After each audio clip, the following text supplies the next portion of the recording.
Hello guys, Flashlight Enthusiast here.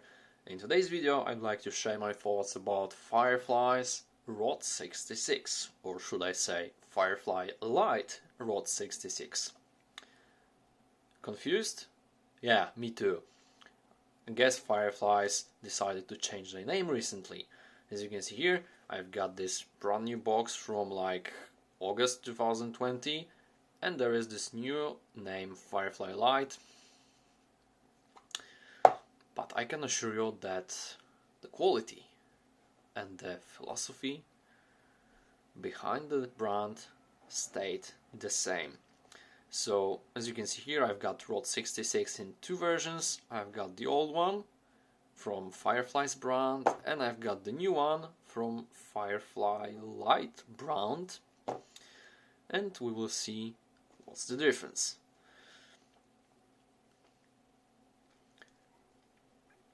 Okay, so let's see first what we've got in the package.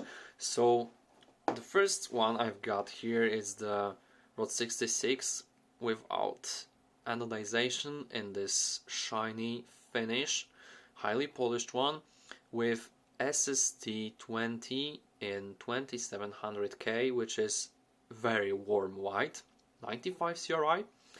And the one here I got recently, like 2 weeks ago, it's also Rot66 but with anodization finish and with Nichia 2019 BSW45K, which is the acronym for the most beautiful tint in the world in 4500K.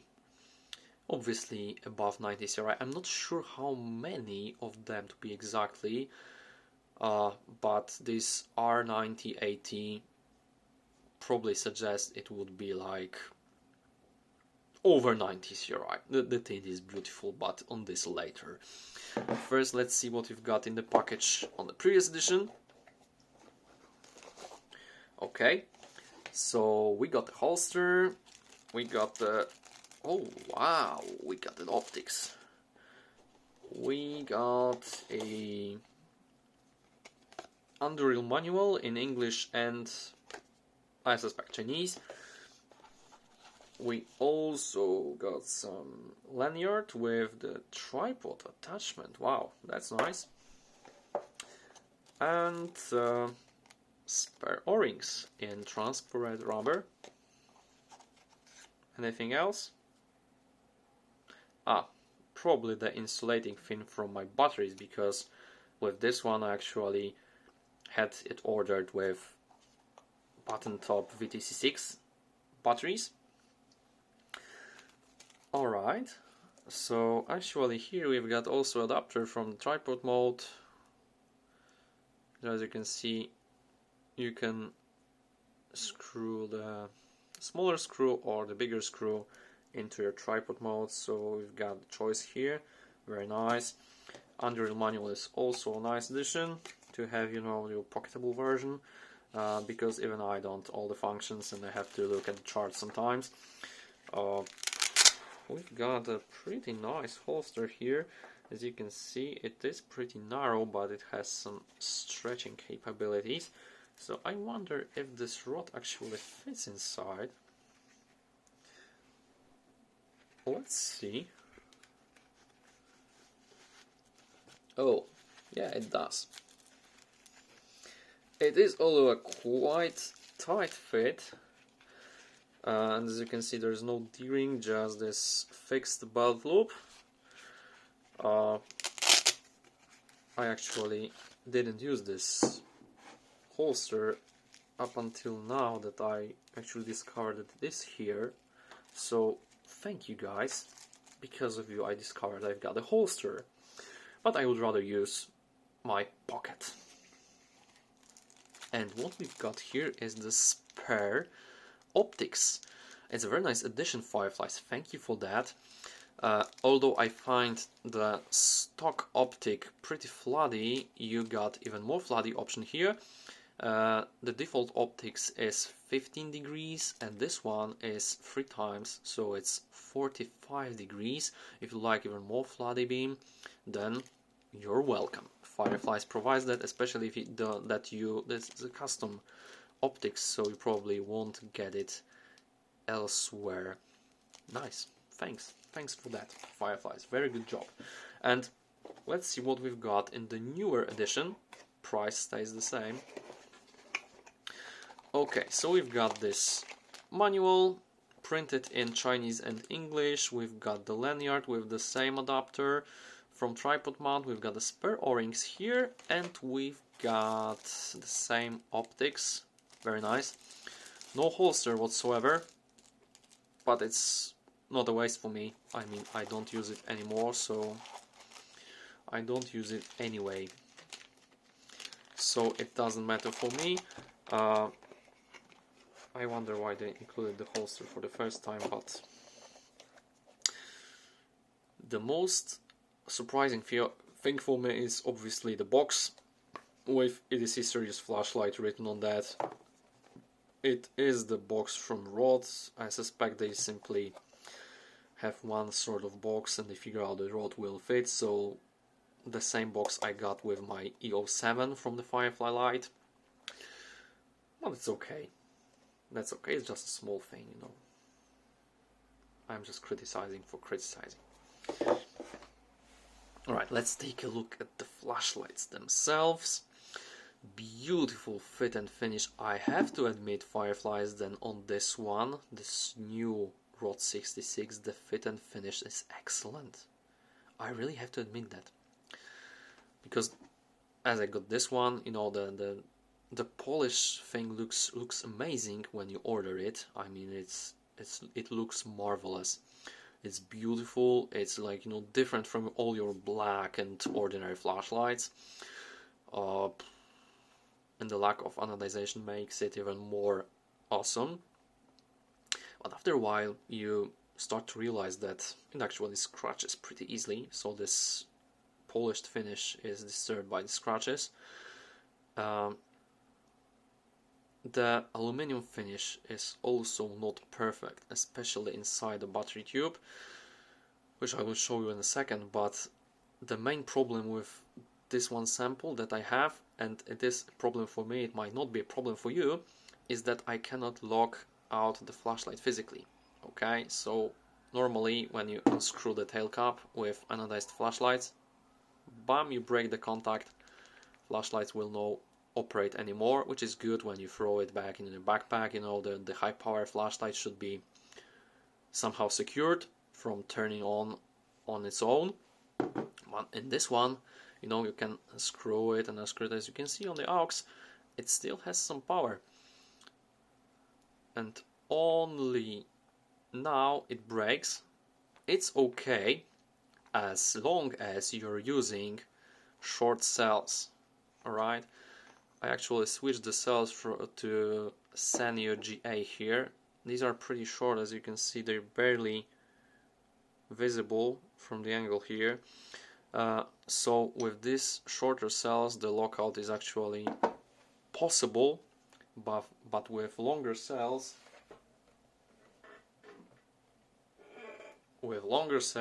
that I have here,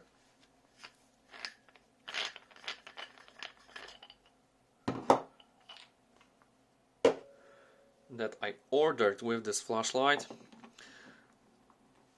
this actually creates the problem because you cannot lock out the flashlights. Right? The second problem which I encounter with this particular sample is the finish inside the battery tube. Alright, so maybe you can see here, right there, it looks like a sharp edge, and actually in reality it is a sharp edge. Alright, so with this thicker cells, actually got them scratched pretty easily here, as you can see. The same goes with this one, and this one. Yeah, so they got scratched up pretty badly, but again, These are a bit thicker cells because they have button tops, so they are rewrapped in this plastic. But here on the Sanyo J I use for 2 weeks now in this flashlight, I can see no damage, so it's probably just because of the thickness of these cells. Apart from that, as you can see, the springs are very good, very thick, and they look like gold plated or some brass, and they're actually double springs down there. So excellent choice, FireFlies, for current. And I'm actually using the lower amp discharge cells for this flashlight. Why? Because I use SST20 for that, and I don't believe they have to use more than 30 amps because the cells are parallel. Alright, what I like here, I unfortunately couldn't go to unscrew the driver. You can see the screws here, but driver seems to be glued or something, but you don't have to do that if you like to change the UI. The programming key can be accessed here. As you can see, we've got this programming section, so if you have your wires or programming key, you can simply stick them in and update your firmware without taking off the head of the flashlight, which is awesome. Thank you, FireFlies, for doing that, especially because the driver is inaccessible. So these are my thoughts about an anodized version.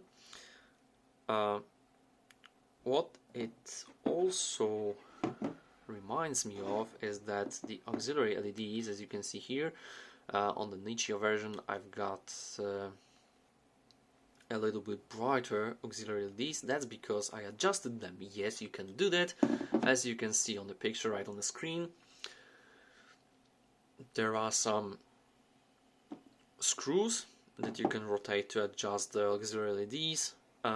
As soon as you unscrew the stainless steel bezel, remove the glass and optics, you get access to the MCPCB for auxiliary LEDs, and then you can simply regulate. Each screw represents the different color of auxiliary LEDs. You can regulate the deep blue, ice blue, green, and even red that you cannot see here, but they appear when the battery voltage drops to 3.3 volts and stays up to 3.0 volts to remind you that your battery is actually depleting and you should probably charge it. Below 3.0 volts, no auxiliary lights whatsoever, but at 2.8 volts the light will shut down itself to protect the batteries from over discharging, which is very, very nice.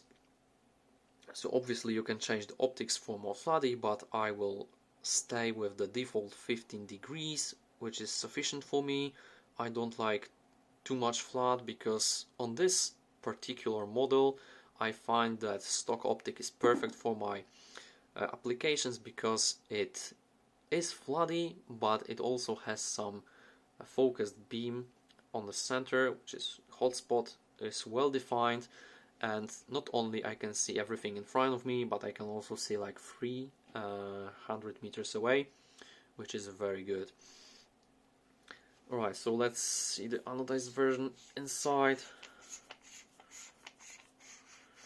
As you can see, the threads are anodized. Here is same version here. You can use the programming, right?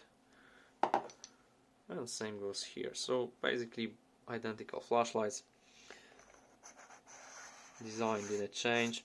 An interesting fact obviously is that although these newer FireFlies came with FireFlyLite box, on the side of the flashlight, as you can see, it still has FireFlies logo. So as I say, the name changed, but the flashlight stayed the same. Alright, let's see the beam profile here, but maybe start with this SST version. It's 2700K, so it's very warm, as you can see. Yes, it's almost yellow-orange. So as you can see here, we've got the center hotspot here, right? It's fairly focused, and then we have the smooth transition to the spill, which is very wide, but not crazy wide. I mean, because of the TRI optics, you have like 180 degrees of light, but it's very dim, but then it adjusted, and here, like from this one, you've got the fairly smooth transition to spill, but the main portion of light still goes through this 15 degrees optics. But for me it's like perfect beam, because I repeat, this is still pretty throwy, but it will illuminate everything in your nearest surroundings. Okay, let's go to the forest and see how they'll flash in the woods, in nature. Rot66 Nietzsche version. Beautiful color rendering. Let's ramp it up and go into the turbo mode. Wow! Beautiful tint. I have to be careful not to disturb the cyclists here, but as you can see, very floody beam with a little bit diffused hotspot. So basically the wall of light flooding effect is taken here. Still not stepping down though, but I can feel the heat building up from my gloves, and it's pretty chilly here today, 4 degrees Celsius.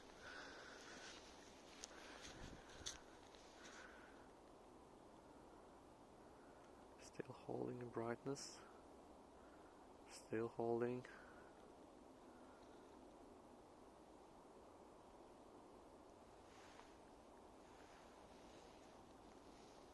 Look at these colors. Oh, huge drop in brightness, gradually decreasing.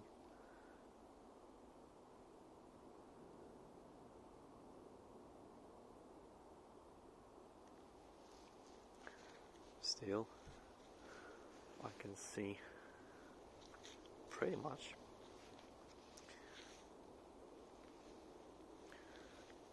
but the temperature of the flashlight is probably around 60 degrees as I set it in my Anduril settings.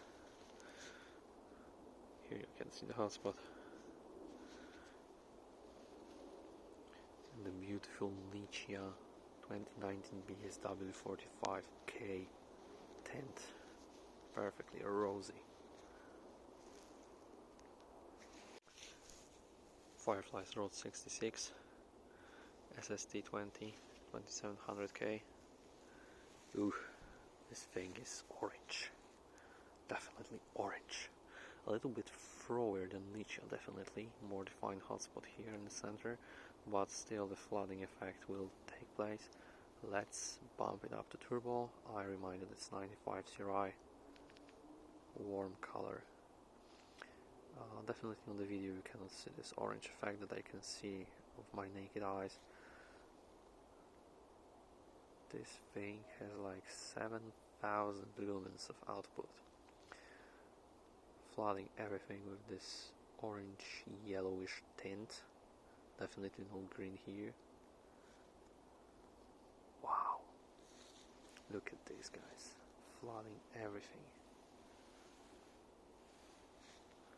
This thing is simply crazy bright. Wow.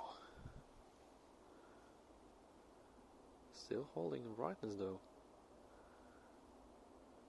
As I said, it's a bit chilly today, 4 degrees Celsius. So the Anduril settings set to 60 degrees will hold the brightness pretty well. Definitely better than in a hot day.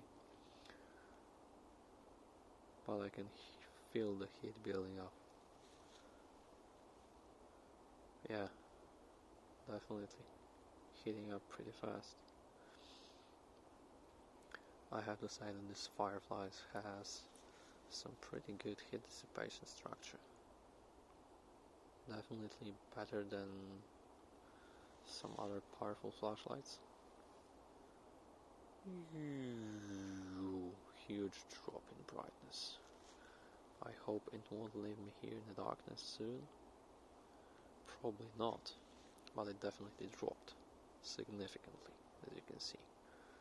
Still, I can see pretty much everything, just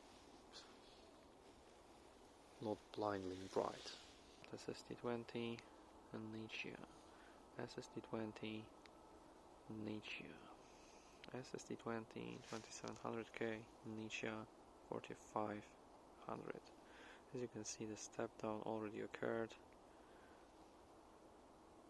Just a little bit, but the input is definitely impressive. SST a little bit more throwy, Nietzsche more floody, better color rendering. Just a little bit. SSTs are also excellent. In case of heat, both are pretty identical. The output is also about 7000 lumens on both versions. Okay, to sum up, guys, I really like this Rot66 flashlight. It reminds me of the Emissar D18, but in a more compact and a little bit less powerful package. The driver is fine. We've got the FET for maximum power, and I believe a 7 AMC for sustainable output, like it's 700 lumens or so.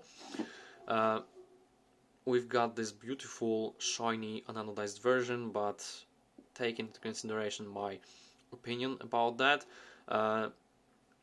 It is very nice looking, but again, you cannot lock it out or as easily as this one, and also the finish on anodized version is more smooth. Whether you like this one or this one, the choice is yours, but Rot66 is an excellent flashlight for every flashlight enthusiast, especially with this wide variety of choices of LEDs. I can definitely recommend to you this one and every other FireFlyLite or FireFlies flashlight. So guys, if you like this video, hit the like button, leave a comment and subscribe, because more of the content is on the way. As always, guys, thanks for watching, stay tuned, and we'll see you in the next one.